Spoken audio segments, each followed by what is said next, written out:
Johannes est à l'hôpital depuis 10 jours.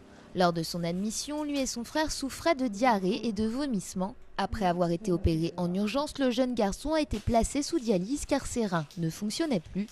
En cause, la bactérie ECEH qui a déjà fait au moins 17 morts, principalement en Allemagne.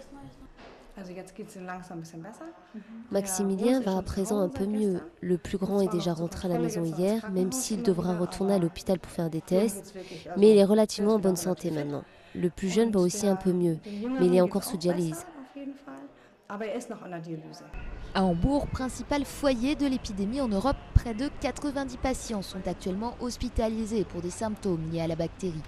Il y a encore quelques jours, les autorités sanitaires de la ville ont soupçonné un lot de concombres espagnols d'être le vecteur de l'infection, une fausse piste. Malgré le fait que l'échantillon de concombre ait donné des résultats positifs pour le E. coli, la présence de la substance spécifique responsable de l'épidémie touchant les êtres humains n'a pas été confirmée. Des travaux intensifs sont en cours pour identifier la source de contamination.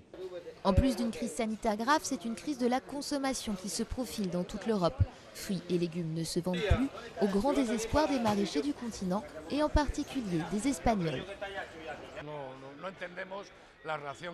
On n'a pas compris la réaction des gouvernements européens et surtout l'attitude du gouvernement allemand qui a provoqué une crise. Ils ont lancé une alerte sanitaire complètement injuste sur nos produits sans avoir vérifié d'où venait le problème. L'Espagne envisage donc de porter plainte contre Hambourg et souhaite obtenir des compensations financières pour les pertes causées. La Russie, elle, a déjà annoncé qu'elle suspendait ses importations de légumes en provenance des pays de l'Union européenne.